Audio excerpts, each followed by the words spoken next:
aumenta mais favor. Oh, glória a Deus. Então Deus ama todos, mas quando você crê que é amado, o favor de Deus vem sobre você. Então é preciso crer que é amado. Então essa pessoa que sabe que é amada, evidentemente, ela vai tentar corresponder àquele que a ama. Filhos que sabem que são amados, eles querem agradar o seu pai, não querem desagradar. Quanto mais eles sabem que são amados, quanto mais eles sabem que o pai e a mãe dão tudo por eles, mais eles querem ser bons filhos. Essa é a vida. Mas o inverso também é verdadeiro. Quanto mais você sente, ou quanto mais você conclui que não é amado, mais você é tomado de amargura. Então você vai ver os irmãos de José amargurados, cheios de inveja, entende? Por quê? Porque eles achavam que não eram amados. Agora, o fato de Jacó amar José não significava que não amasse os outros, mas a conclusão que eles tiveram foi: ama José, mas não nos ama, ou pelo menos não nos ama do mesmo jeito. É a mesma conclusão que muitos crentes têm hoje. Então, talvez como a gente tivesse pedido uma também, o pai dele tinha dado para ele. Eu penso que sim, mas o que é importante hoje é isso, que as pessoas estão sempre comparando as bênçãos. Essa comparação, às vezes, ela é problemática, porque você tira a conclusão falsa. Então, meu irmão foi abençoado, significa que ele recebeu e eu não. Quer dizer, é como se lá no céu tivesse só uma bênção. Quem chega primeiro recebe ela, os demais ficam sem. Não, tem para todos. Mas quando o outro recebe, você já fica achando que você está fora. A crença errada, né? Assim, quando alguém, se eu fico me comparando com o Mota, né, o quanto ele é abençoado e essas coisas, aí eu tiro o foco do amor de Deus, né? Eu fico só competindo aqui de uma maneira medíocre, mesquinha. Mas você sabe o que é sério de você não saber que é amado? É que você vai ficar o tempo inteiro tentando conquistar esse amor. E quando você tenta conquistar esse amor, você cai aonde? Na lei da justiça própria. Você cai na lei. Por quê? Na hora que eu entendo que eu preciso conquistar o amor de Deus, eu vou fazer o quê? Eu vou me comportar bem agora. Mas não vou me comportar bem porque eu sou amado. Eu vou comportar bem para ele ver e passar a gostar de mim. Entendeu? E aí eu me esforço muito. Me esforço para comportar bem, tal. E depois Deus vem e abençoa um outro que eu acho que é pecador. Qual que é a minha reação? Amargura. Não foi assim com o filho pródigo? Quer dizer, o irmão do filho pródigo, ele ficou em casa para conquistar o amor do pai. Ele se comportou bem. Ele diz, né? Ele está mentindo, mas ele diz que ele nunca desobedeceu nenhuma ordem. Não é verdade? Tudo para conquistar o amor. Mas aí, na hora que vem um outro pecador, que o pai expressa o amor e ele aceita ser amado, o de cá fica amargurado. Entende? Então, esse é o problema. A lente que estava no olho dele.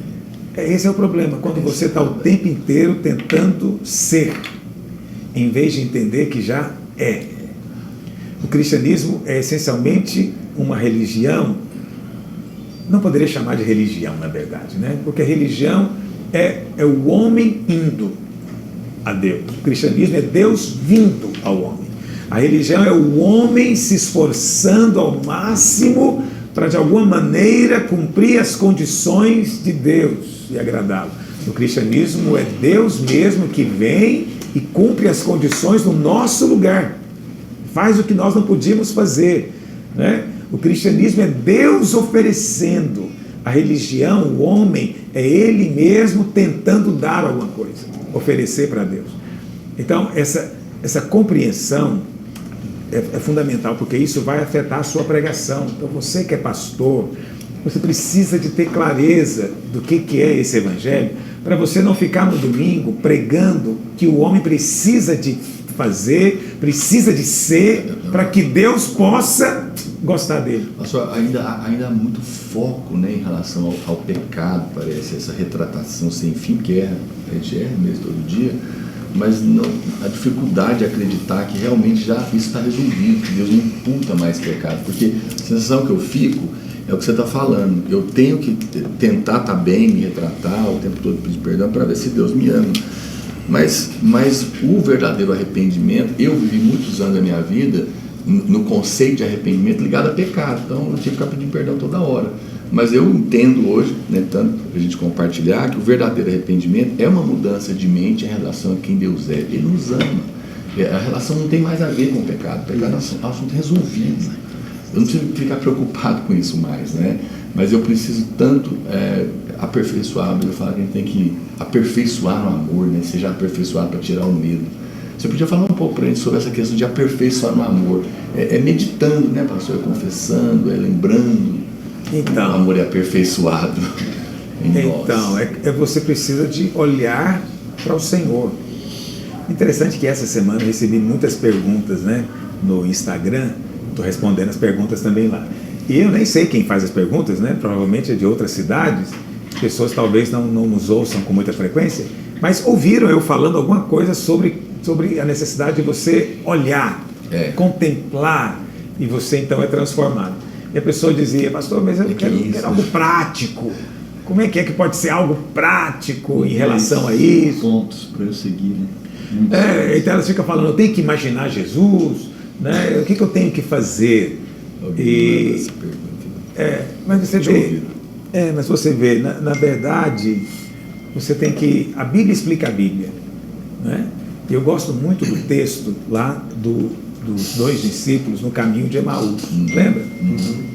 Jesus tinha ressuscitado, portanto foi no domingo essa caminhada, domingo, provavelmente domingo ali depois do almoço até a tarde, foi uma caminhada longa, né? Mais ou menos 12 quilômetros, e a Bíblia fala que eles estavam com os olhos impedidos de ver. Era Jesus, era o Senhor glorificado, mas eles não conseguiam ver. Então você percebe que ver é fundamental. Mas eles não conseguiam ver, e era pessoalmente. Por que eles não conseguiam ver? Por que você acha que Deus fez assim? Eu penso por causa da sua graça. Porque se eles tivessem visto Jesus, e na mesma hora que eles olham para Jesus, o seu coração é aquecido, né? E eles então são mudados, nós iríamos hoje ficar com a impressão de que foi um privilégio para eles, né? Eles viram Jesus depois de glorificado. Olha aí, eu também queria ver, mas pouca gente vê. Mas não foi assim que aconteceu. Deus fez questão de vendar os olhos deles. E aí Jesus chega e começa a conversar com eles. E a Bíblia fala então que o Senhor começou a mostrar o que estava escrito a respeito dele, começando de Gênesis até Malaquias. Então, onde é que Jesus se mostrou para eles? Na Escritura. Na Escritura. Então, o Senhor se mostrou na Escritura. Quanto mais eles iam vendo, mais o coração ia aquecendo. Até que chegou uma hora que o Senhor entrou com eles e partiu o pão. Partiu o pão aqui é um sinal da ceia, né? Na hora que parte o pão, a expressão que se usa lá em Lucas, Lucas 24, é a mesma lá de Gênesis 3. Né? Que diz assim, então os olhos de ambos se abriram. É a mesma expressão que usa de Adão e Eva. Mesma expressão. Só que lá no Éden, os olhos se abriram em relação à árvore do conhecimento. Mas lá em Lucas, os olhos se abriram em relação à árvore da vida. Mas como que os olhos abriram? Na Escritura. Então, onde é que você tem que ver Cristo? Na Escritura. Então, você não tem que ver uma imagem, uma pintura de Cristo. Você não tem que ficar criando coisas naturais. Não, já está aqui, é a Escritura.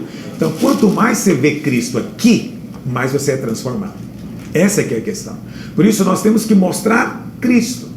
Mas muitas vezes a nossa pregação diz muito pouco de Cristo. Diz muito pouco da obra de Cristo. E fala muito de nós mesmos. Agora, olhar para nós mesmos não transforma, ainda que isso pareça ser a coisa mais lógica, não é? Quanto mais eu perceber minha falha, quanto mais eu notar minha dificuldade, mais eu vou tomar uma atitude em relação a isso e mais eu serei mudado. Mas a Bíblia não fala que nós somos transformados de glória em glória quando olhamos para nós mesmos. Mas ela diz que somos mudados quando olhamos para Cristo. Para Cristo. Eu estou pensando, estou orando sobre isso ainda, não sei, talvez fazer o nosso jejum 21 dias contemplando a Cristo. Alguém vai dizer, mas nós vamos fazer, mas não estamos vivendo um momento de crise, um momento de dificuldade, não deveríamos falar de crise. Eu penso que em horas como essa que você deveria não olhar para Cristo e olhar para Cristo. Amém. Aleluia. E quando você olha para Cristo, você vence tudo. Todas as coisas. Você vence tudo. Pastor, eu compartilhei. Domingo eu quero pregar uma palavra. Ô, glória. Acho que não devia falar que eu vou pregar domingo essa palavra. É sempre bom ter uma surpresa. Mas eu quero falar de Zaqueu domingo. Eu vou falar justamente o inverso disso, mas tem a ver também com contemplar o Senhor. Por quê? Vou falar só um tópicozinho da mensagem, né? Não sei se você se lembra, a Bíblia fala que Zaqueu queria ver Jesus. Então veja, essa coisa de querer ver Jesus é a chave. Por que Zaqueu recebeu o milagre? Porque ele viu. Que ele viu. E ele- Outros quiseram ver, mas não quis. viram. Ele quis, a Bíblia usa o verbo procurou. Ele procurava ver Jesus. Ele se empenhou para ver Jesus. Então essa coisa de querer ver Jesus é chave. Então o pastor que é como Zaqueu quer ver, o Senhor vai mostrar. O Senhor vai se mostrar. A Bíblia fala então que ele subiu na árvore, que ele era anão. Agora, a árvore que ele subiu é muito simbólica.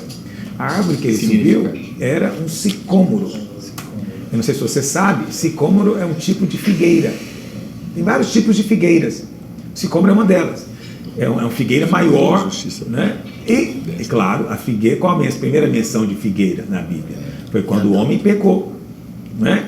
O homem pecou, mas o que eu acho bonito na Bíblia é que as coisas têm contraste. Então, se você pega a primeira menção da figueira, você vai ver que o homem percebeu que estava nu e ele tentou se esconder.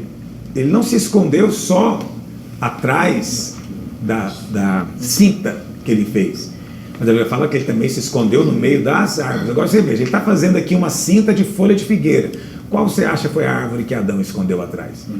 Uma figueira. Óbvio, era lá que ele estava fazendo a cinta.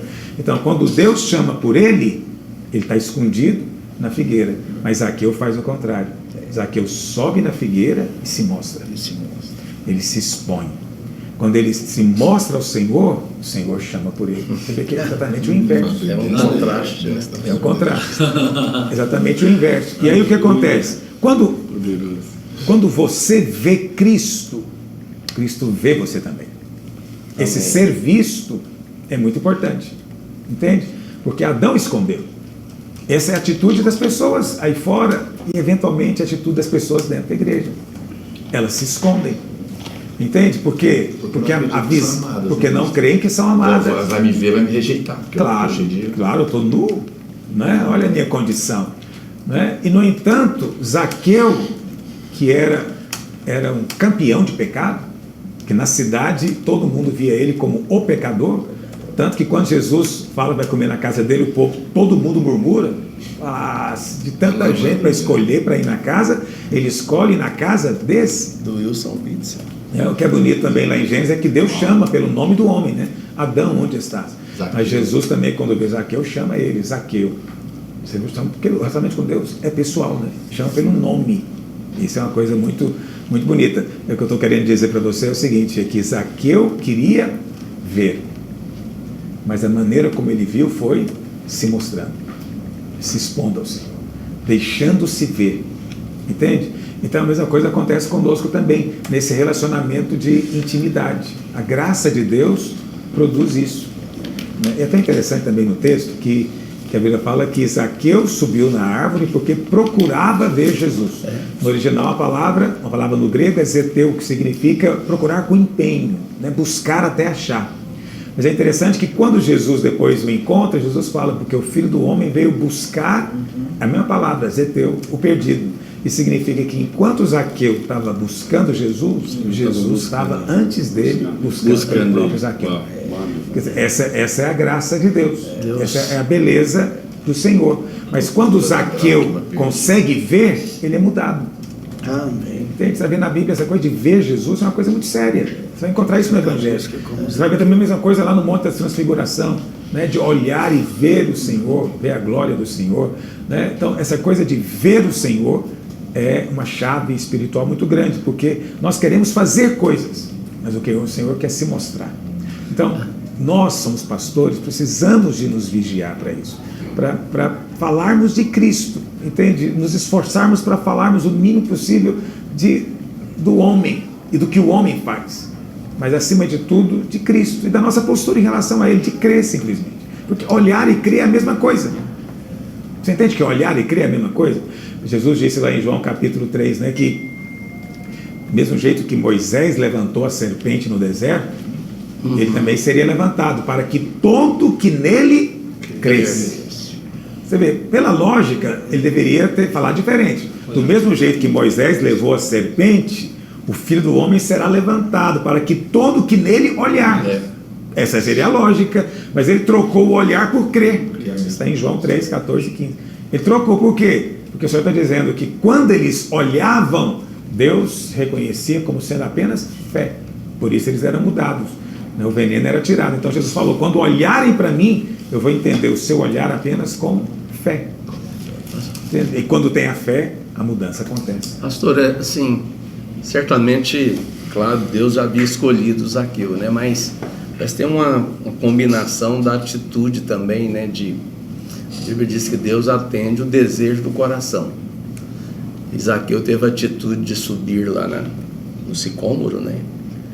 E aí Jesus, porque o Evangelho não fala que Zaqueu chamou a atenção de Jesus, né? Mas Jesus o viu e chamou ele pelo nome, né? Também não conhecia, é uma manifestação da plenitude do Espírito em Cristo, né? Sim, claro, porque Jesus é Deus, né? Deus veio buscar e salvar o perdido em Cristo. Então, Deus está procurando a dracma. Procurando a dracma perdida, procurando a ovelha perdida. Então, ele está buscando. Zaqueu é essa ovelha perdida. Ele veio buscar e salvar o perdido. Atitude de Zaqueu, ele queria ver Jesus. Isso fala que nós temos que ter, nós estamos em Cristo e tem que ter uma atitude, né, pastor, de fome por Deus. Então, quando você crê que você é amado, naturalmente vai ter em você esse anseio espiritual, esse apetite, essa sede pelas coisas espirituais, vai acontecer espontaneamente. Você sabe, é muito difícil você forçar a ter fome. Não tem. Não, eu quero ter fome. Então, exortar a pessoa, você tem que ter mais fome. Eu não sei se é uma exortação muito justa. Entende? Não tem tanto controle sobre isso. Você não faz criança sentir fome. Entendeu? Você não tem fome, você é uma pessoa sem fome espiritual. Aí você vê a pessoa depois toda, transforma o cristianismo dela numa coisa angustiosa. Ela fica, eu preciso ter fome, meu Deus, eu preciso ter fome, me dá fome, aí fica a fome pela fome.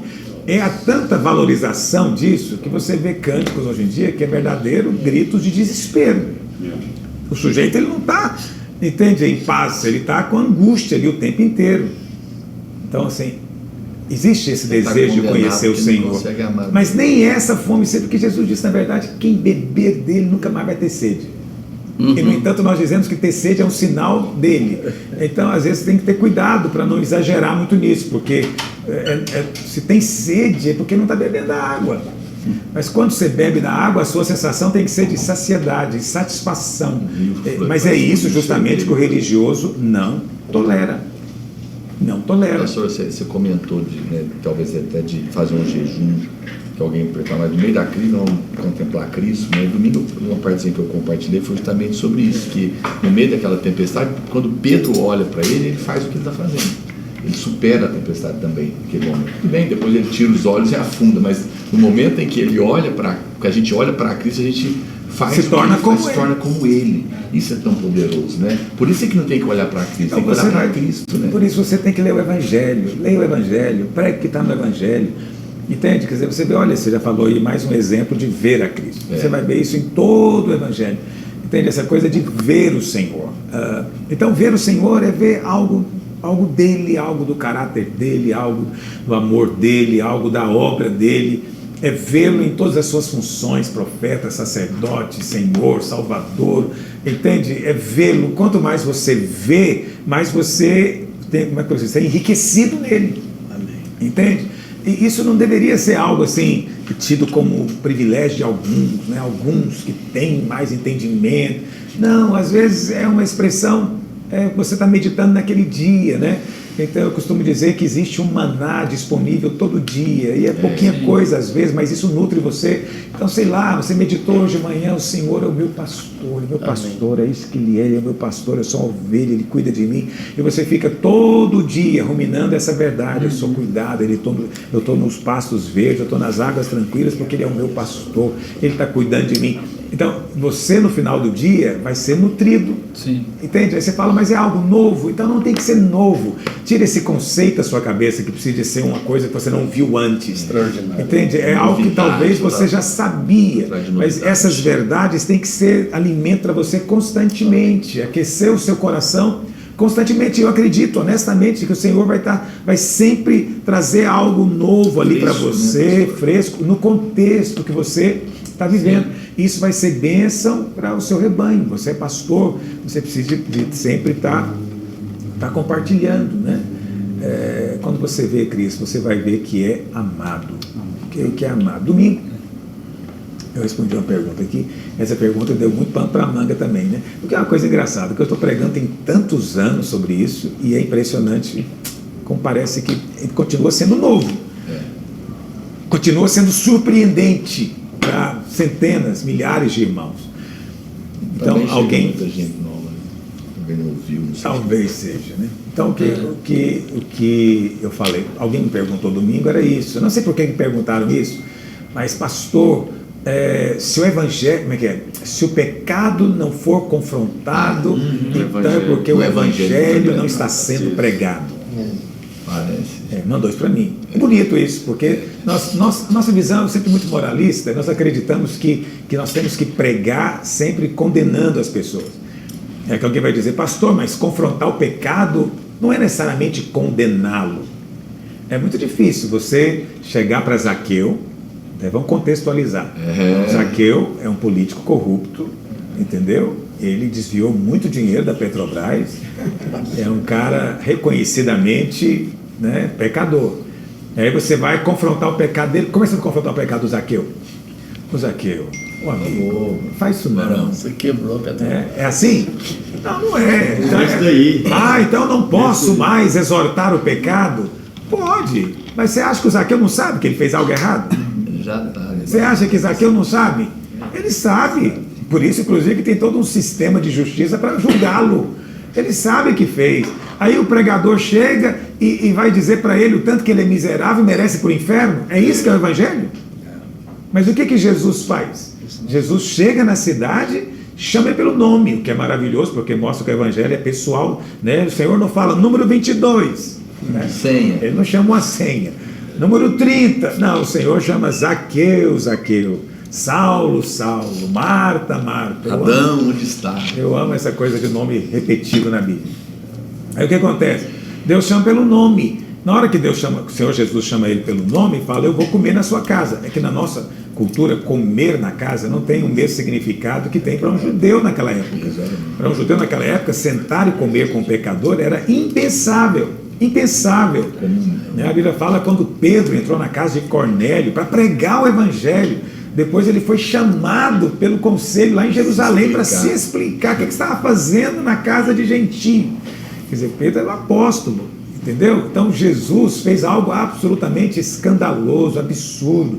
Mas aí ele entra na casa do Zaqueu. Zaqueu, ele está pulando de alegria, porque de toda aquela cidade, ele foi o escolhido.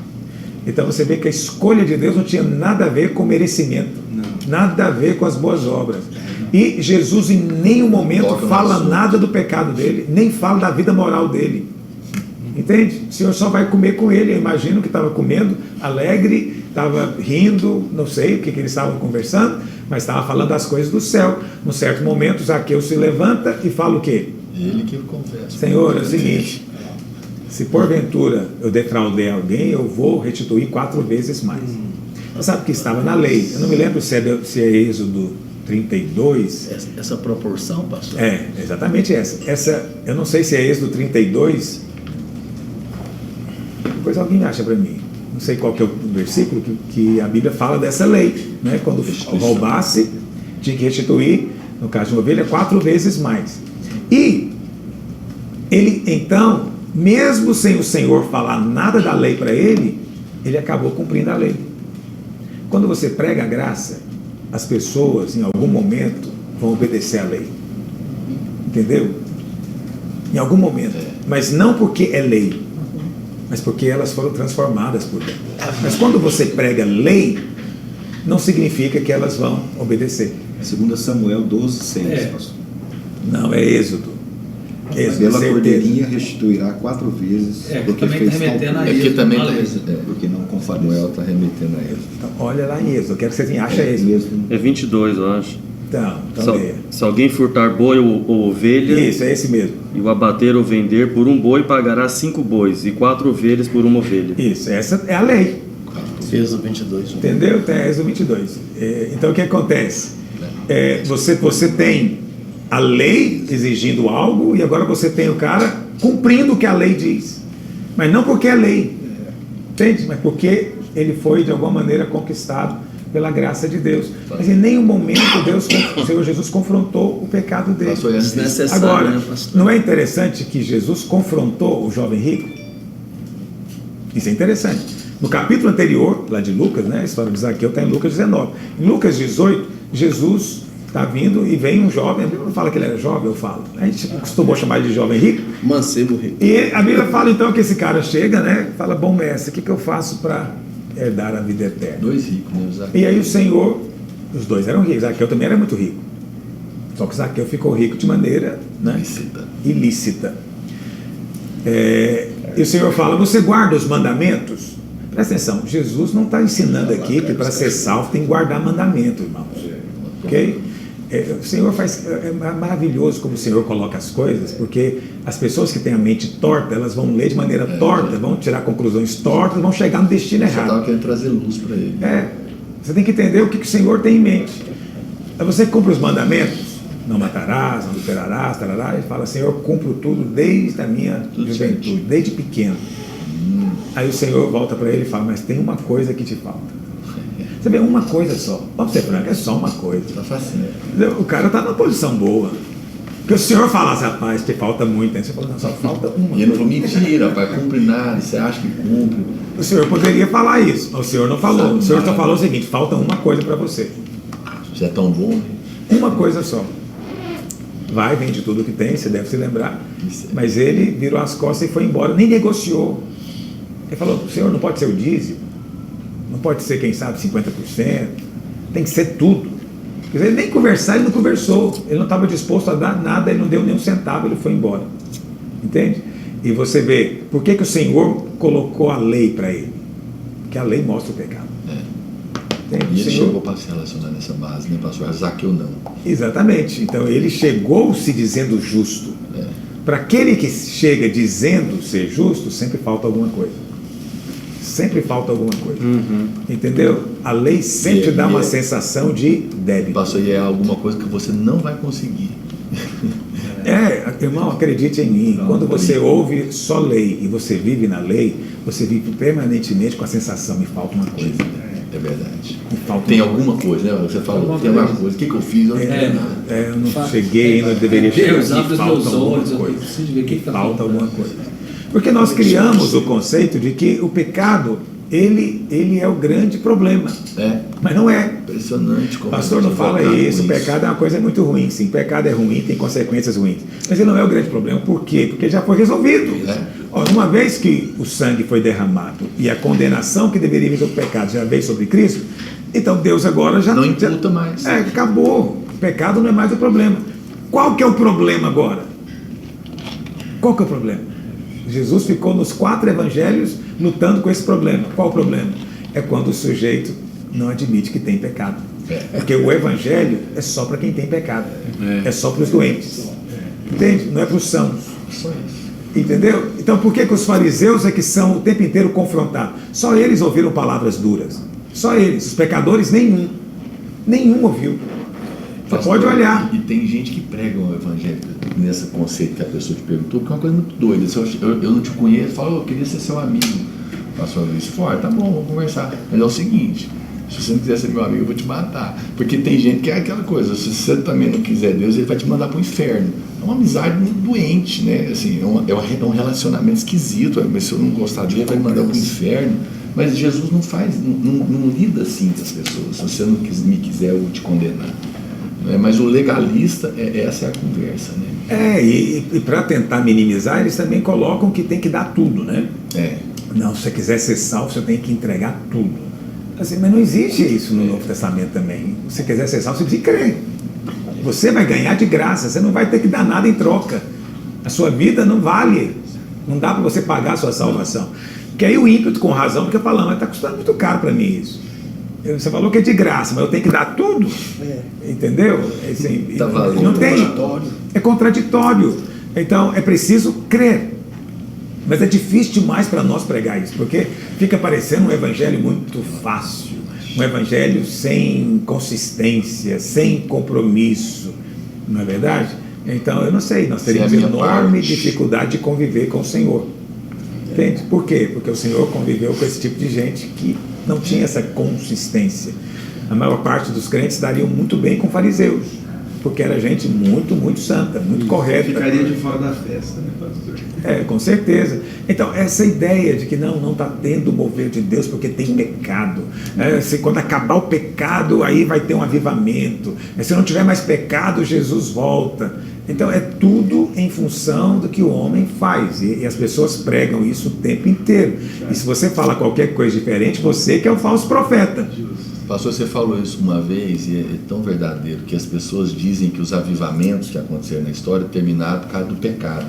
Mas, na verdade, a história mostra que foi a reintrodução da lei que acabou com os moveres de Deus. Né? Presta atenção, se pecado acaba com avivamento, o avivamento nem poderia ter começado. Que dia que ficou sem pecado? Quando em alguma igreja, na vida de algum pastor, ficou sem pecado? Entende? Esse negócio de dizer que nós não temos pecado é que torna você próximo do fariseu. Mas se você diz, eu estou lavado, eu estou purificado, eu estou justificado, você honra a Deus. Mas quando você diz, eu não tenho pecado, você está dizendo, não precisava de Cristo ter vindo. Consciência de perdão, de justiça, e não consciência de pecado. Né? Exatamente. Quanto mais consciência de justiça, mais mover de Deus. Quanto mais consciência de pecado, mais condenação e morte. Isso, mas consciência de justiça não no meu mérito, porque eu recebi a justiça. Eu fui justificado. Isso é o centro do Evangelho. Amém? Então, é o absurdo do amor, né? Nós éramos inimigos. Eu estou insistindo muito nesse tópico e eu volto nele o tempo inteiro, porque demora muito para os irmãos entenderem. E facilmente os irmãos perdem. Esquece. Entende? Por que disso? Né? Eu falei isso algo esses dias e eu vou repetir para você. Se você fica comigo 10 dias ouvindo o Evangelho, um dia que você resolve ouvir outros da lei, você perde os 10 que você ouviu de mim. Perde, que eu digo assim, toda aquela verdade, parece que você não consegue mais, pastor, entendeu? Acessá-la. Porque a lei, quando vem misturado com a graça, ela produz morte. Lá em Gênesis, se perde. Deus estava com Adão e Eva, mas uma conversa, uma só, que teve com a serpente, se perderam. Estava com Adão e Eva ali, desfrutando de Deus, e uma conversa, que ouviu outra coisa que não fosse a vida, eles se perderam. Entendeu? Uma outra maneira, sim. Isso que você está falando, é que eu lembrei do versículo, eu acho que ele ilustra isso, né? Você está cheio de vinho novo, mas põe no odre velho, se perde tudo. Né? Perde. Quando você põe a lei no meio, o vinho novo. Mas você precisa saber o que é lei, entendeu? Pastor, quer dizer que eu não tenho mais que fazer o que é certo. Não, lei é mais do que isso. Porque lei é uma forma de se relacionar com Deus. A lei implica em que eu vou cumprir as condições você está me exigindo que Deus exige, e aí eu vou receber a bênção de Deus. Isso é lei. Graça é, eu não posso, mas Deus vem e Ele mesmo cumpre as condições por mim e me dá de graça. Isso é Evangelho. O outro é Velho Testamento. Ok? Quem prega a lei, ele está sempre cobrando, exortando a pessoa que se torne algo. Entendeu? Você tem que se tornar algo. Você nunca é nada. Você tem que se tornar. Mas a nova aliança sempre está pregando para te lembrar ou para te ensinar o que você é. E não sabe que é. E vive como se não fosse. Entendeu o que eu estou dizendo? Então veja, no caso lá do Éden, né, você vê qual foi a tentação do diabo. A Bíblia fala que Deus criou o homem, sua imagem e semelhança. Então, homem e mulher já eram como Deus. Mas o diabo vem e fala, não, Deus sabe que se você comer, sereis como Deus, semelhante ao Altíssimo. Essa foi a tentação. A tentação foi ser semelhante ao Altíssimo, mas eles já eram. Mas o diabo os convenceu que não era. Entende? Então eles estavam tentando ser o que já eram. Então o que acontece hoje? Você fica ensinando as pessoas que ela tem que ser justa. Você tem que ser justo, você tem que viver uma vida justa. Você não é justo ainda e tal. Isso é lei. Ah, pastor, eu faço isso de bom coração, mas é lei. Não, mas a igreja tem que ter um nível espiritual, mas é lei. Pastor, o que é graça então? É você dizer para ele que ele já é justo, porque ele recebeu o dom da justiça. Ele foi justificado. Entendeu o que eu estou dizendo? Aí você vai ver que todas as coisas da nova aliança já são. Tudo aquilo que tem a ver com a lei ainda precisa de ser. Então, por exemplo, se você prega para a pessoa, você tem que ser salvo. Será que você é salvo? Esse será, o pastor gosta disso, né? Será que você tem orado? Entendeu? Na nova aliança, não. É você já é salvo. Suficiente. Você creu, então você é. Então eu não estou trabalhando para ser. Tem crente que está sempre buscando ser algo. Então ele está buscando ser justo, ele está buscando ser salvo, ele está buscando ser curado, ele está buscando ser vencedor, ele está buscando ser tudo isso. Mas na nova aliança, ele tem que começar como sendo. Eu sou vencedor, eu sou salvo, eu sou nova criatura, eu sou justo, eu sou curado, entendeu? Então eu já sou tudo isso. Porque eu sou tudo isso, eu vou andar nessa realidade. E o que a Bíblia diz é o seguinte: ao que tem se dará mais e mais. Então quanto mais eu falo que eu sou justo, quanto mais o pastor afirma, mais Mas você vê a realidade. Você não se torna porque falou, mas você fala porque é. Não é jogo de palavras isso. Pastor, quanto mais você fala, mais você enxerga a sua realidade. Essa questão é uma revelação tão tremenda, assim, é o fundamento, né, do Evangelho, mas são tão poucas pessoas que creem dessa maneira, né? É uma revelação que é uma voz que clama no deserto, porque não tem tanta gente com essa revelação tão clara. Tantos, vamos dizer, cristãos que eram para está vivendo as riquezas, as riquezas de Cristo, né? As insondáveis riquezas. Mas não estão usufruindo disso, né, pastor? Então, isso é muito sério. Isso nos coloca num tópico também que as pessoas sempre me confrontam, né? Elas dizem, pastor, você fala muito aí que não pode pregar a lei, mas essa visão dos vencedores, isso é da lei, né? Então veja, eu vou ministrar sobre isso novamente, porque eu tenho que incluir isso aí no cursão, não foi eu que gravei, eu quero gravar. Mas deixa-me dizer algo para você. Essa pessoa que sendo nova criatura e vive como se não fosse, ele é vencedor? Ele é como derrotado. Sendo filho, vive como se não fosse. Sendo salvo, vive tentando ser salvo. Sendo justo, vive tentando chegar a uma posição de justiça. Veja, essa pessoa, ela está vivendo como derrotado, mesmo sendo vencedor. E essa é a pior derrota. Por que é a pior derrota? Porque despreza completamente tudo que já é. E coloca as coisas espirituais numa posição de loucura. Quer dizer, Deus já fez tudo, mas ele não crê que nada está feito. Entende? A expressão está consumada para ele não significa nada. Então veja, quem é o crente vencedor? É esse que vive nessa realidade da nova aliança. Quem é o derrotado? É o que está tentando ainda chegar lá. Com base em quê? No seu próprio esforço. Mas você nunca vai ser nova criatura no seu esforço. Você nunca vai ser justo no seu esforço. Você nunca vai ser salvo por você mesmo. Nunca. E uma vez que você se tornou tudo isso por causa dele, você também não vai deixar de ser por causa de você. Porque você não se tornou por causa de você. Também não deixa de ser por causa de você. Amém. Entende? Então veja, é muito importante, eu estou falando isso a propósito da colocação do pastor Rigonato, né? Por que às vezes tão pouca gente fala isso? Parece que é uma pregação assim tão esquecida, você não vê isso sendo pregado, não é? Por quê? Porque as pessoas simplesmente nem sabem o que é evangelho mais. Não sabem. Elas pensam que evangelho é contar para as pessoas o tanto que elas não prestam, que elas estão indo para o inferno.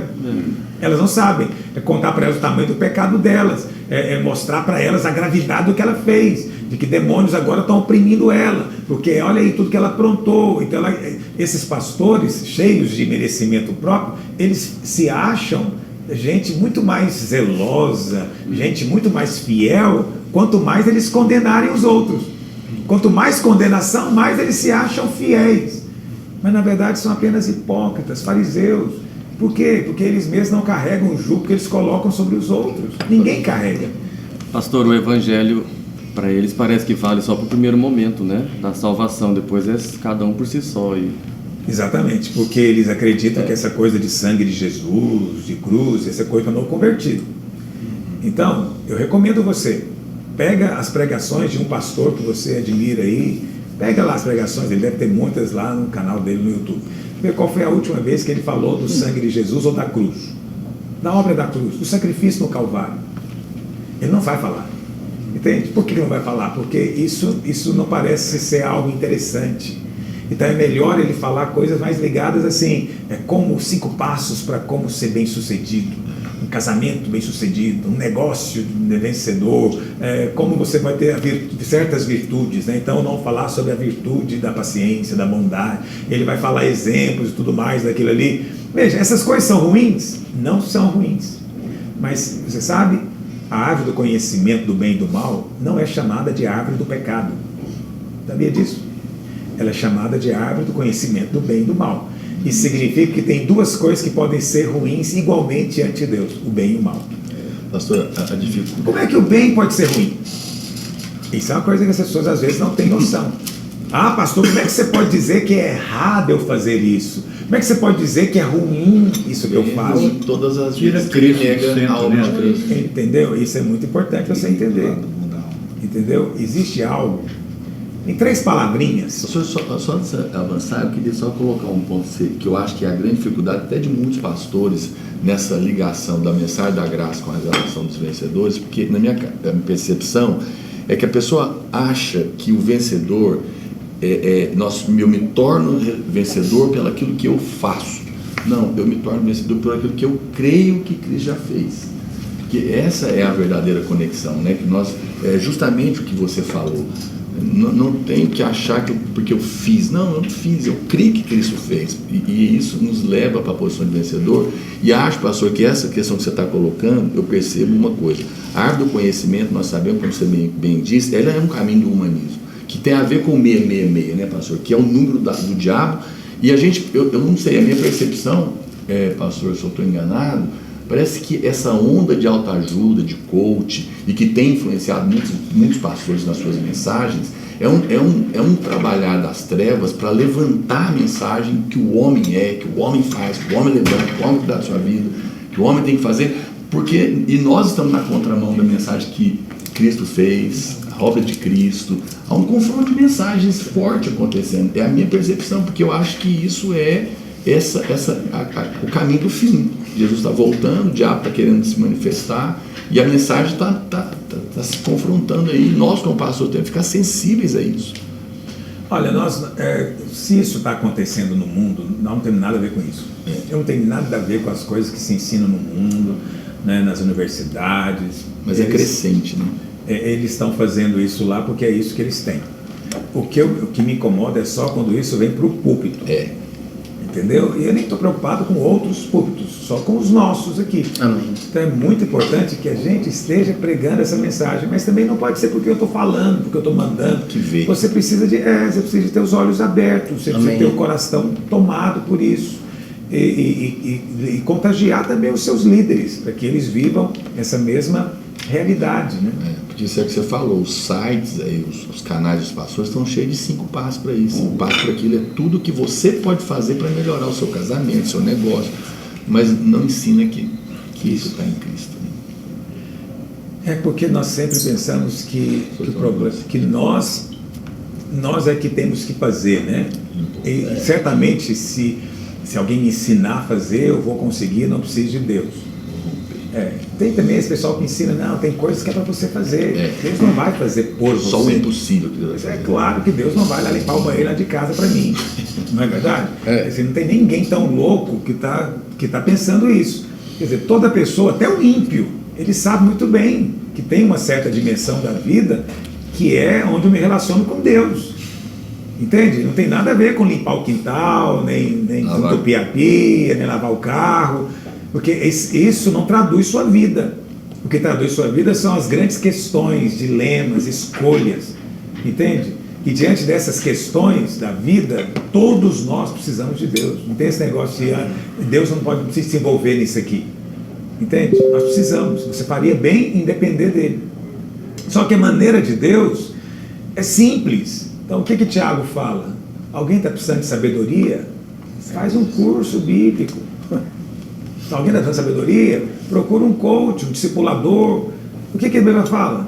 Está precisando? Pede. Pede. Isso é graça. É só isso. Pede. O negócio é que isso não dá uma pregação longa, né?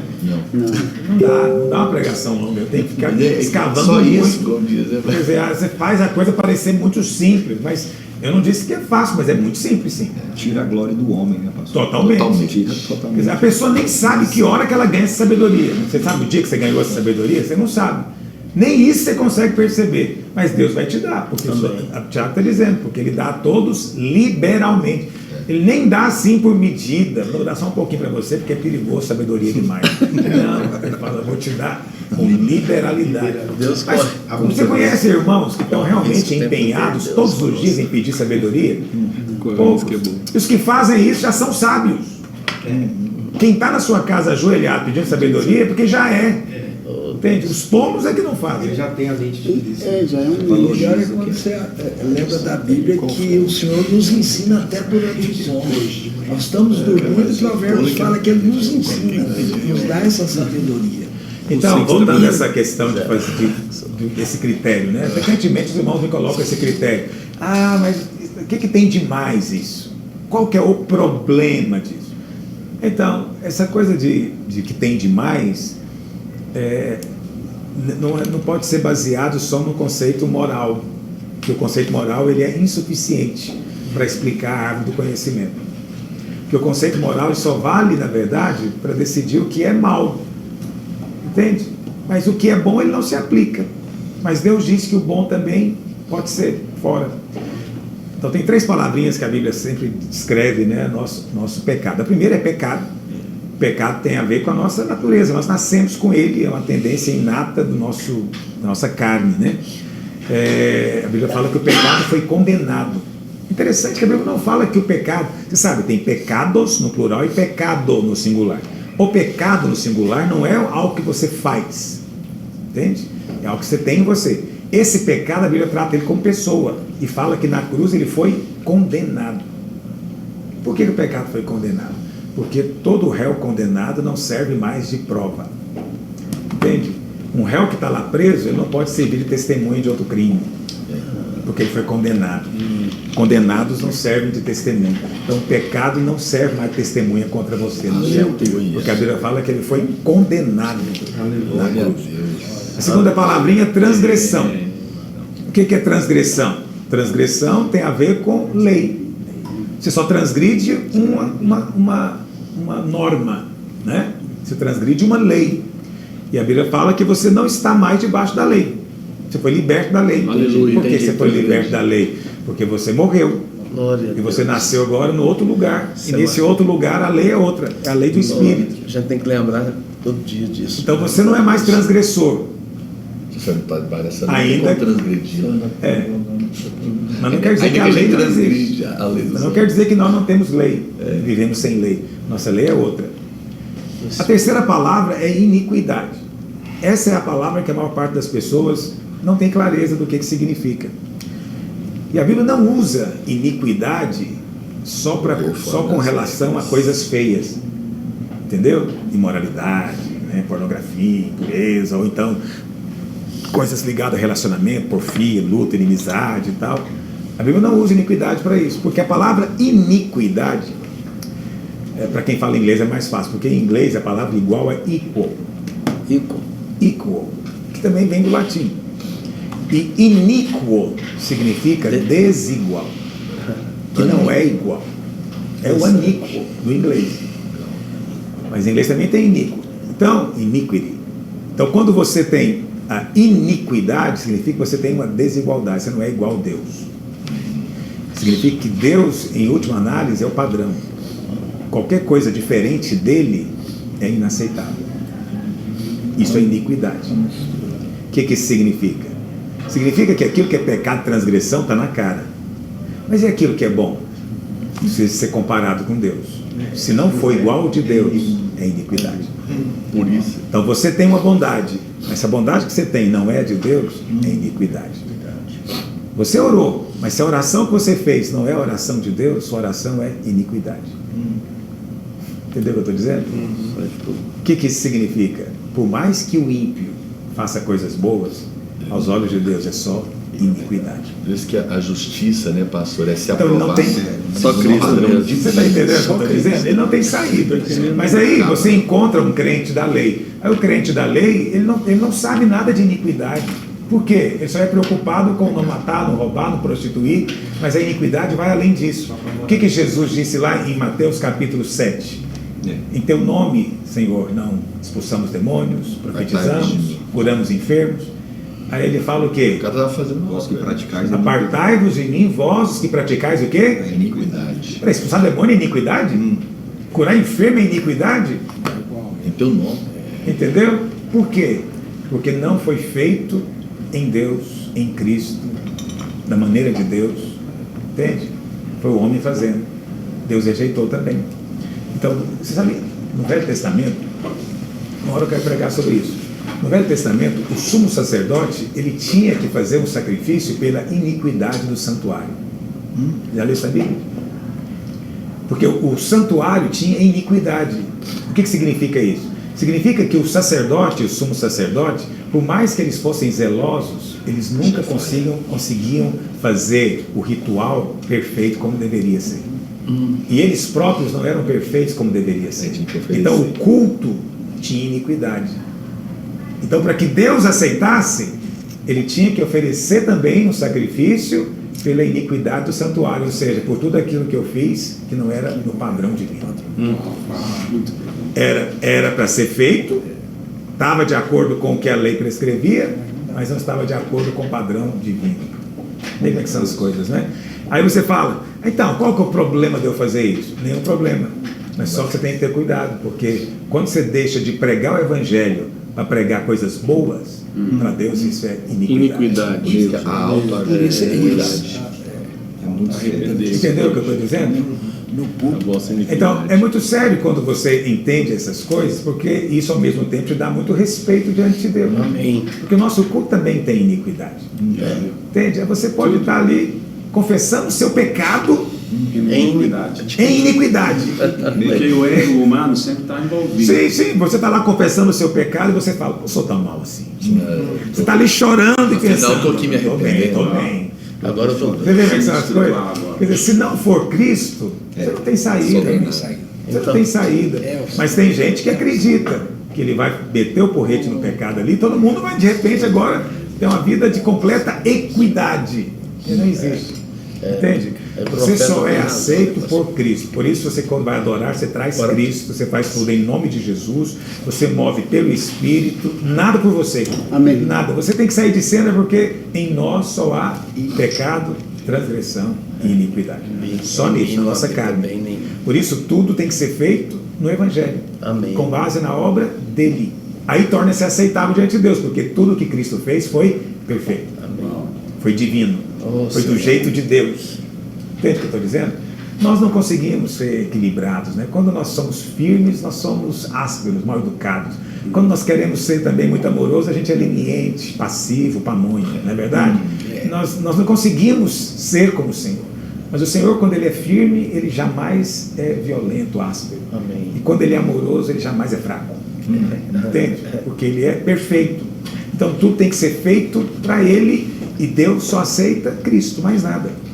Só Cristo. Por que você aceita? Porque você está em Cristo. Pastor, Agora não tem condenação sobre você, porque você está em Cristo. Amém. Estar em Cristo é a nossa glória. Deveria ficar feliz o tempo inteiro sobre isso. Isso já é um Entende? profundo descanso. E devemos ficar em paz e alegres sobre isso. Eu quero que todo mundo ouça, mas isso não me deixa na minha casa angustiado. Eu quero que as pessoas entendam, mas eu não fico na minha casa me descabelando. Eu fico em paz, eu estou servindo a Deus.